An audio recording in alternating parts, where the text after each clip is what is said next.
श्रीराम जय जय राम।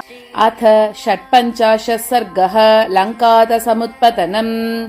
ततस्तां शिंशुपामूले जानकीं पर्यवस्थिताम् अभिवाद्याब्रवीद्दिश्च पश्यामि त्वामिहाक्षताम्। ततस्तं प्रस्थितं सीता वीक्षमाना पुनः पुनः भर्तृस्नेहान्वितं वाक्यं हनूमन्तमभाषत। यदि त्वं मन्यसे तात वसैकाहमरिन्दम क्वचित् सुसंवृते देशे विश्रान्तश्वो गमिष्यसि। मम चैवाल्पभाग्यायाः सान्निध्यात् तव वानर शोकस्यास्या प्रमेयस्य मुहूर्तं स्यादपि क्षयः।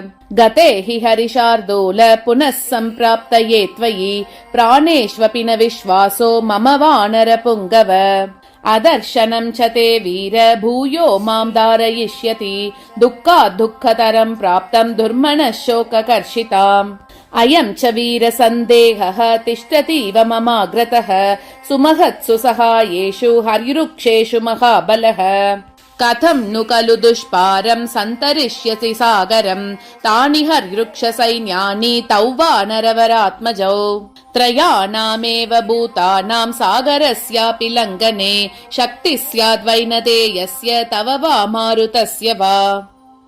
तदत्र कार्यनिर्बन्धे समुत्पन्ते दुरासदे किं पश्यसि समाधानं त्वं हि कार्यविशारदः। काममस्य त्वमेवैकः कार्यस्य परिसाधने पर्याप्तः परवीरग्न यशस्यस्ते बलोदयः। शरैः सुसङ्कुलां कृत्वा लङ्कां परबलार्दनः मां नयेद्यदि काकुत्स्थः तत्तस्य सदृशं भवेत्। तद्यथा तस्य विक्रान्तम् अनुरूपं महात्मनः भवत्याः वशूरस्य तथा त्वम् उपपादय। तदर्थोपहितं वाक्यं प्रश्रितं हेतु संहितं निशम्य हनुमांस्तस्य वाक्यमुत्तरमब्रवीत्। देवि हरिवृक्षसैन्यानाम् ईश्वरः प्लवतां वरः सुग्रीवस्तव सम्पन्नः तवार्ते कृतनिश्चयः। स वानरसहस्राणां कोटिभिरभि संवृतः क्षिप्रमेष्यति वैदेही सुग्रीवः प्लवगाधिपः। तौ च वीरौ नरवरौ सहितौ रामलक्ष्मणौ आगम्य नगरीं लङ्कां सायकैर्विदमिष्यतः। सगनं राक्षसं हत्वा न चिरात् रघुनन्दनः त्वामादाय भद्रं ते भवत्वं कालकाङ्क्षिणी। क्षिप्रं द्रक्ष्यसि रामेण निहतं रावणं रणे निहते राक्षसेन्द्रे च सपुत्रामात्य बान्धवे। त्वं समेष्यसि रामेण शशाङ्केनेव रोहिणी। क्षिप्रमेष्यति काकुत्स्थः हरिवृक्षप्रवरैर्वृतः यस्ते युधि विजित्यारीं चोकं व्यपनयिष्यति। एवमाश्वास्य वैदेहीं हनुमान् मारुतात्मजः गमनाय मतिं कृत्वा वैदेहीम् अभ्यवादयत्।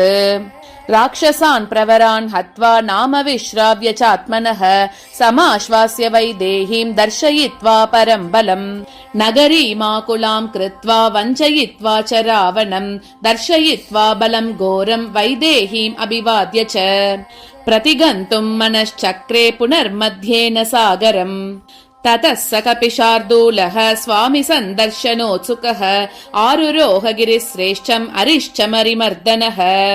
तुङ्गपद्मगजुश्चाभिः नीलाभिर्वनराजिभिः सोत्तीर्यमिवाम्बोदैः शृङ्गान्तरविलम्बिभिः बोध्यमानमिव प्रीत्या दिवाकरकरैः शुभैः उन्मिषन्दमिवोद्धूतैः लोचनैरिव धातुभिः।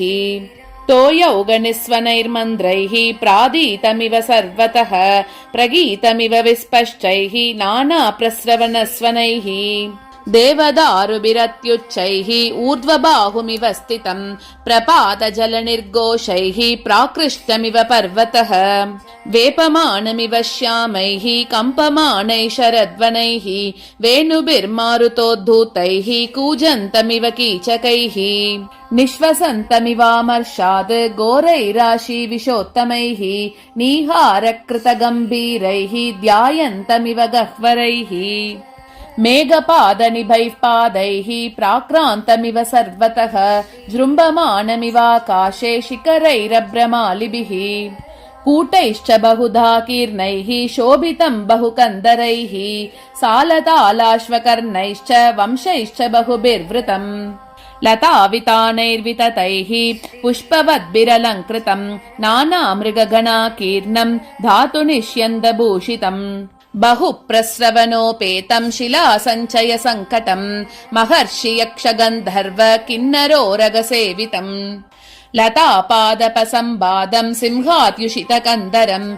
व्याघ्रसङ्गसमाकीर्णम् स्वादुमूलफलोदकम् तमारुरोह हनुमान् पर्वतम् प्लवगोत्तमः रामदर्शनशीघ्रेण प्रहर्षेणाभिचोदितः तेन पादतलाक्रान्ता रम्येषु गिरिसानुषु सघोषा समशीर्यन्त शिलाश्चूर्णीकृतास्ततः सतमारुह्य शैलेन्द्रम् व्यवर्धत महाकपिः दक्षिणादुत्तरम् पारम् प्रार्थयन् लवणाम्बसः अधिरुह्य ततो वीरः पर्वतम् पवनात्मजः ददर्श सागरम् भीमम् मीनोरगनिषेवितम् समारुतैवाकाशम् मारुतस्यात्मसम्भवः प्रपेदे हरिशार्दूलः दक्षिणादुत्तराम् दिशम् सतदा पीडितस्तेन कपिना पर्वतोत्तमः ररास सहतैर्भूतैः प्रविशन् वसुधातलम् कम्पमाणैश्च शिखरैः पतद्भिरपि च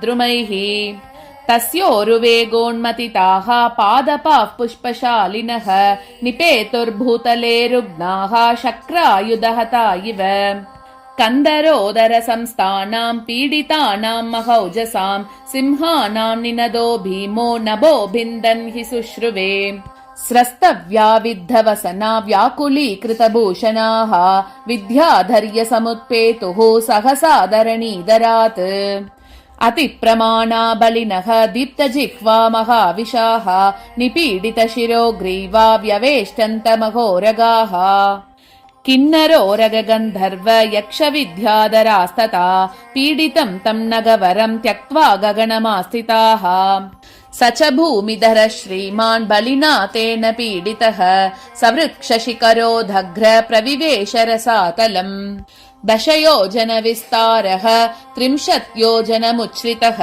धरण्याम् समताम् यातः स बभूव दरादरः सलिलङ्गैषुर्भीमम् सलीलम् लवणार्णवम् कल्लोलास्पालवेलान्तम् उत्पपातनभो हरिः इति श्रीमद् रामायणे सुन्दरकाण्डे 56 सर्गः।